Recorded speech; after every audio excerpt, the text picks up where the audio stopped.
Hello everyone, welcome back my channel Reema aspirant life में। जैसे कि बहुत से लोगों का कमेंट आया था कि आप बीपीएससी 4.0 के जो है आवेदन इसमें कौन कर सकते हैं, कौन नहीं कर सकते हैं और इसकी क्या करते हैं, सब्जेक्ट कॉम्बिनेशन बताइए। तो यही मैं सोची कि बना देती हूँ छोटी सी वीडियो। जैसे कि मैं हर सब्जेक्ट नहीं बना रही हूँ, सॉरी, मैं हर सब्जेक्ट का नहीं बता रही हूँ, बस मैं सोशल साइंस का बता रही हूँ। जो सोशल साइंस पढ़े हैं उन सब के लिए बता रही हूँ। तो जैसे कि मैं ये जो इसका क्वालिफिकेशन क्राइटेरिया जो भी है बता रही हूँ, ये मैं 3.0 का है, टीआई 3.0 का वही सब बता रही हूँ। अब फोर्थ में क्या होगा ये नहीं मालूम, तो उसी हिसाब से मैं इसको आपको शेयर करूंगी। तो जैसे कि क्या क्या इसमें मांगा है सोशल साइंस की, मतलब और तो हिंदी जिसका लैंग्वेज है, इंग्लिश है, उर्दू है, इन सब के लिए तो कुछ मतलब उतना क्राइटेरिया मतलब नहीं मांग रहा है कॉम्बिनेशन में, लेकिन जो सोशल साइंस डालेंगे उन सबके लिए बहुत कुछ मांग रहा है। तो इस वजह से मैं सोची कि इस पर छोटी सी वीडियो बना, ज्यादा बड़ी नहीं, छोटी बनाऊंगी, बस सोशल साइंस के लिए। अगर किसी और को क्लास का मतलब चाहिए, अदर क्लास के लिए, जैसे 9 to 10, 10 और 11 to 12 के लिए, तो उसका आप लोग कमेंट कर दीजिएगा तो मैं बता दूंगी। तो ज्यादातर मुझे लगता है सोशल साइंस का ही लोग एलिजिबल है, जिनका स्टेट होगा तो वो सही, वो हो सकते हैं। ठीक है, चलिए आगे। तब मैं ये वीडियो 6 to 8 क्लास के लिए बना रही हूँ, जो जूनियर लेवल से हैं, मतलब बच्चे।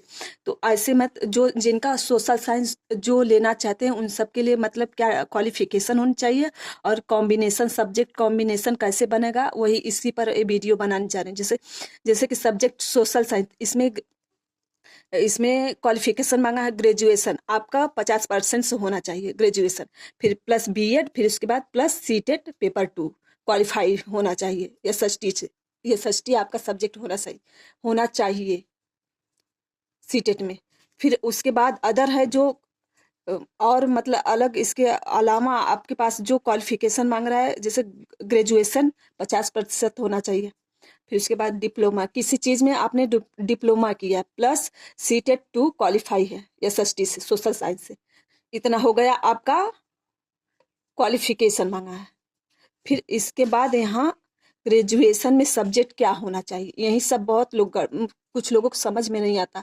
1 2 बार 3 बार वीडियो जब देखेंगे तब जाके समझ में आता है। जैसे कि इसमें जैसे ग्रेजुएशन में सब्जेक्ट जैसे मांगा है, जैसे इतिहास, भूगोल, राजनीति शास्त्र, अर्थशास्त्र, वाणिज्य, मनोविज्ञान, समाजशास्त्र और गृह विज्ञान, मतलब इन सब सब्जेक्ट में जितना मैं दी हूँ यहाँ लिखा है, इनमें से कोई 2 विषय ग्रेजुएशन में पढ़ा हुआ हो। इनमें से बताया कि ग्रेजुएशन में इनमें से 2 सब्जेक्ट आपने पढ़ा हुआ है इसमें से, तो यही बताया। और इसमें जैसे कि तब आप मतलब इसके लिए 6 to 8 भर सकते हैं। अगर कम, जैसे कि अगर इसमें से जैसे कि मेरा सब्जेक्ट ग्रेजुएशन में समाजशास्त्र था और गृह विज्ञान, तो इससे मेरा बन गया कॉम्बिनेशन सब्जेक्ट बन गया। तो आप यहाँ से समझ लीजिए आप क्वालिफाई, मतलब 6 to 8 भरने के लिए रेडी हैं, तैयार हो गए। फिर इसके बाद एग्जाम में कौन विषय चुन सकते हैं, यहाँ यहाँ तो मतलब भरने का बात हो गई, 6 to 8 के लिए हो गया यहाँ कन्फर्म। फिर इसके बाद यहाँ हो गया एग्जाम में कौन सा विषय चुन सकते हैं, ये बताएगा एग्जाम में। जैसे कि 120 मार्क का होता है, जैसे मतलब वो लैंग्वेज मैं नहीं ली हूँ, वो 30 नंबर का होता है लैंग्वेज, जो हिंदी और अंग्रेजी वाला होता है। तो उसको तो सबको पास करना कंपलसरी है, जरूरी है। और जो 120 नंबर का जिसमें से आपका मेरिट बनती है, मतलब आपका यहाँ से सिलेक्शन होता है 120 मार्क से। तो यहाँ जनरल पेपर, मतलब यहाँ जनरल जीएस से 40 मार्क आएंगे। इसमें मतलब कि मैथ भी आ जाता है, 1 2 क्वेश्चन, साइंस भी आएगा, जीके जीएस आएगा, इसमें से आएगा, करंट आएगा इसमें से। और उसके बाद सब्जेक्ट जो आपका सब्जेक्ट रहेगा, इन जो सब्जेक्ट बताए इसमें से, अगर जो आपका सब्जेक्ट रहेगा 80 नंबर का, 80 नंबर का रहेगा, फिर उसके बाद अब यहाँ से कॉम्बिनेशन मतलब सब्जेक्ट बनेगा कि क्या आप ले सकते हैं, क्या नहीं ले सकते। जैसे कि हिस्ट्री हो गया, पॉलिटी हो गया, जियोग्राफी, इको, तो यहाँ लिखा इतने सब्जेक्ट हैं दिए हैं।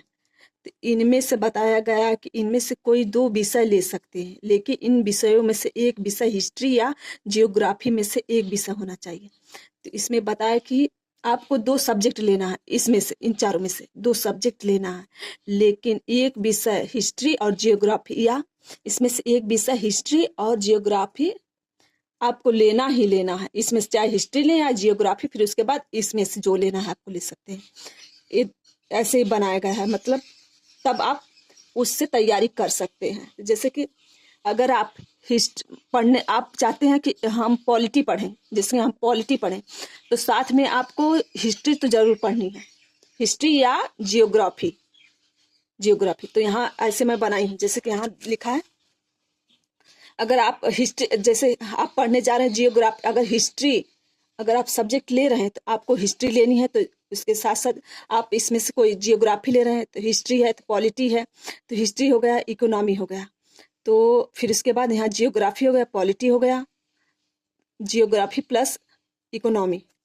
तो ये सब्जेक्ट ऐसे बनेगा आप सबका कॉम्बिनेशन। तो अगर आप हिस्ट्री पढ़ रहे हैं, जैसे कि आप पॉलिटी पढ़ रहे हैं इसमें से, या जियोग्राफी पढ़ रहे हैं, तो आपको हिस्ट्री लेनी ही लेनी होगी। अगर पॉलिटी पढ़ रहे हैं तो आपको इसमें से या तो जियोग्राफी या हिस्ट्री लेनी है। मैं समझाई, हो सकता है आप लोगों को समझ में अच्छी तरह से आ गया होगा। ये मैं 6 to 8 क्लास के लिए बना रही हूँ। अगर आपको किसी को भी ज़रूरत है अदर, मतलब जैसे 9 to 10, 11 और 12 के लिए जानकारी चाहिए, तो आप मुझे कमेंट कीजिएगा। और हिंदी, संस्कृत और जो आपका सब्जेक्ट उसके लिए तो वो सही, आपने जो अगर हिंदी, जैसे कि इसमें, जैसे कि मैं आपको एक और बात बताने जा रही हूँ, जैसे कि समाजशास्त्र, गृह विज्ञान मेरा था और हिंदी था, तो इसमें से मैं जो है क्या कहते हैं, हिंदी मैं छोड़ दी थी और समाजशास्त्र, गृह विज्ञान मेरा था। तो अगर आप वो ग्रेजुएशन में 2 ही साल कोई सब्जेक्ट पढ़े तो भी आप मतलब एलिजिबल हैं उसके लिए।